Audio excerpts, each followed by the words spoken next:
Hi folks, welcome back to Physics with Captain Rod. The purpose of this video is to go through an example here of how to use a velocity graph to analyze a problem in motion.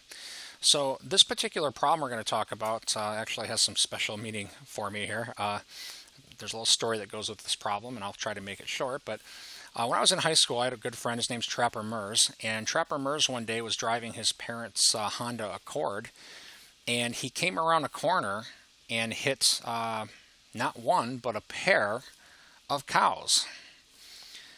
He threw those cows. Those cows were thrown 50 yards from the road. The car was an absolute total disaster. I went and saw it. There were cow parts all over that car. Nobody was hurt. You know, when I talked to Trapper about it, he said he was only going 50 miles per hour. He said he came around the corner. I said, Trapper, how did you end up hitting a cow? He said, and I quote, "They darted out in front of me." So anyway, I've used this example in physics ever since. I think that this is just it's a true real world problem that actually happened in my past. So Trapper, this one's for you. So in this example here, we're going to imagine we got Trapper here, although that's not a Honda Accord, but and we're going to assume Trapper, at his word, was going 50 miles per hour, and he comes around a corner, and 175 feet away, he sees a cow. Two in the original story, but I'll just use one for the problem. Trapper slams on the brakes, and we're going to assume that this car can slow, hence the minus sign, at 30 foot per second squared, or 30 foot per second per second. Now again, the minus sign doesn't exactly mean slowing down. The velocity vector of the car is this way. I'm already inherently calling that the positive direction. The minus sign means opposite of that. So in this example, the acceleration of the car is to the left. What we're going to try to do here is we're going to try to calculate whether or not, given this initial velocity, this acceleration, and this distance, whether that cow is safe or if that cow is in trouble. So what it is we actually need to calculate is the distance that this car will travel while decreasing in speed. And then we're going to compare that distance to that $1.75 there. If that distance is less than 175, the cow's fine. If that distance is greater than 175, the cow and conceivably Trap might be in trouble. Now, I like to look at things graphically. That's typically what I test students on, is their ability to analyze situations graphically. And the velocity graph is pretty much the most useful of the three graphs. So what I'm going to do here is I'm going to draw a quick sketch here of velocity against time.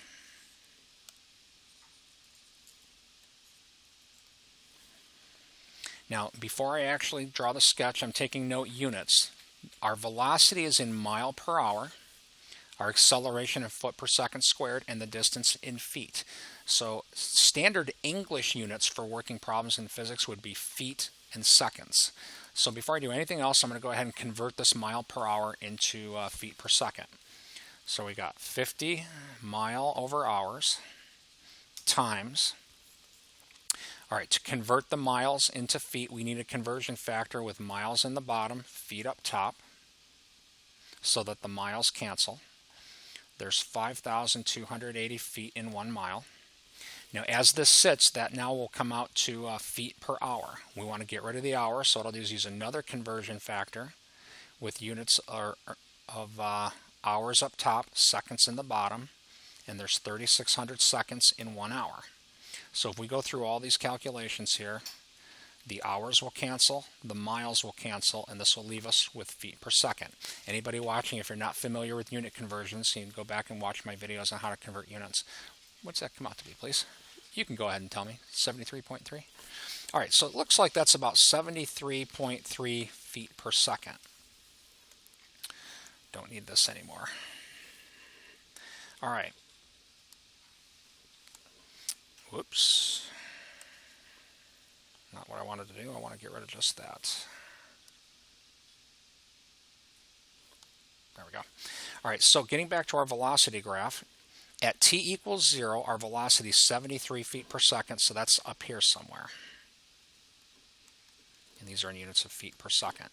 Now, as far as how high, when you're sketching your own graph, you're free to choose scale. You can basically put this anywhere you want, but at this point now I've set a scale. So 73.3 is this distance, 140 would be maybe up here, down here would be about 35, and so forth. The velocity of the car is decreasing, and what we're going to do is calculate how far the car travels by time the car stops. So if the car stops, we're here on the graph. Now at this point, this is an unknown time. But whatever that time is, our velocity is now 0 if the car is stopped. Now, as far as how do these dots connect? Well, I'm going to go ahead and make an assumption here that our velocity, or that our acceleration is constant, and therefore our velocity is linear. Now, in reality, this really will be pretty close to linear. You know, watch when you apply the brakes on an automobile, and you'll see the speed go from 40 to 30 in about the same time as 30 to 20 in about the same time as 20 to 10. You know, if you hold the brakes at about the same pressure, or if you slam them so that the car is skidding. This is a very reasonable approximation when you apply brakes. It is just an approximation. I'm sure it's not exactly linear, but until we connect these dots, we can't move on. So what we'll do is we're going to connect these dots with the simplest function that reasonably describes the problem. So here's our velocity graph. Now, our displacement. This is a distance, or what I would call a delta x, a change in position. Anytime you're working a motion problem, since we're dealing with vector quantities, position, velocity, acceleration, we should have a coordinate system in. Probably should have been the very first thing I did. I'm going to go ahead and put a coordinate system here. X, Y. I'm putting the coordinate system in such a way that at t equals 0, the x coordinate of the car is 0. Doesn't really matter if I put the coordinate system up here or right on the car or down here. An important thing to realize, the car is moving, but the coordinate system is not. All right, now, as far as how do we use our velocity graph to solve physics problems? Well, these graphs have two important properties. Slope and area. Slope leads into the theory of differential calculus, and area leads into the theory of integral calculus, but you don't have to have any calculus background to use these properties to solve these problems. First, let's talk slope. Slope is rise over run.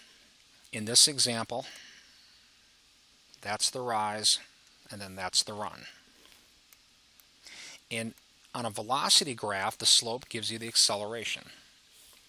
The acceleration is minus 30 foot per second squared. So I'm going to go ahead and write this equation out. Minus 30 foot per second squared, there's our acceleration, is equal to, the rise is this distance, and it's negative.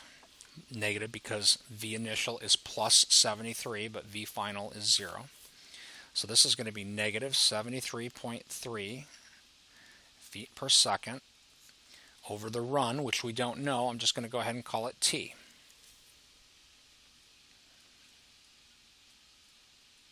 So again, this equation is coming from slope. Rise over run equals the acceleration of that particle.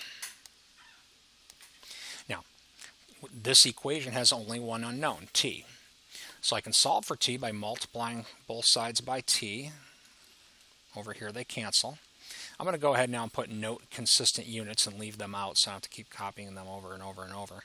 So this is now going to read minus 30t equals minus 73.3. Then the next step would be divide by negative 30, both sides. So t is going to equal 73.3 over 30. 2.4. So this is about 2.44 seconds. Now we still don't know how far the car has traveled, but we do know now this distance on our velocity graph. 2.44 seconds. All right, next. Get rid of this stuff here. All right, the other important property of that graph is area. So hopefully, if you're watching this video, hopefully you've watched my video on how to calculate displacement from a velocity graph. The area bound inside of this graph is going to give the displacement. It's going to give the distance this car travels, or I should say the change in position of the car during this 2.44 second time interval. So that's going to be, what I'm going to do is calculate that area. And even though it's an area problem, you don't necessarily need calculus methods to calculate an area. This is a triangle. So its area is 1/2 base, which we know, 2.44 seconds. If we didn't know this, we would just put a T here and move on. All right, and then this is the height, 73.3 feet per second. And that's going to give us our delta x, our change in position. 89.6 feet. All right, so our delta x here, I'm just going to approximate that to about 90 feet. So, looking at this example here, I'd say that that cow is probably safe because it's starting 175 feet away. However, evaluating my buddy's story, knowing that if you slam on the brakes, which he told me he did, on pretty good conditions, it wasn't icy, wasn't raining or anything like that, I know that your acceleration would be would be right around that 30 foot per second squared mark. Trapper told me he was only going 50 when he came around that curve. At this point, I got to say, sorry, Trap, I don't think I'm buying that 50 mile per hour. Anyway, so as far as this video is concerned, the important things here are this. All right, how do we use a velocity graph to solve a motion problem in physics? Well, first start by drawing the graph. In this example, at t equals 0, the car was presumably moving 50 mile per hour, but you have to make sure the units are consistent. That's why we converted it first. There's our first point on the graph. The car stopped at some point, hopefully before it hits the cow in this example. So that's why this is now at a velocity of 0. It's important to note that at first this is an unknown time. So if you don't know the time, you just label it t and move on.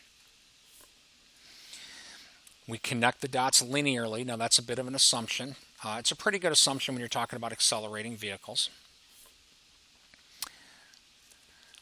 Then we can set the slope equal to the acceleration. We did that previously and found the time. And then we can set the area equal to the displacement. Oh, I'm sorry. We calculated the area and compared it to that 175 feet in this example. So that's how you use velocity to solve a problem in motion. I hope that this helps demonstrate those things. Have a great day.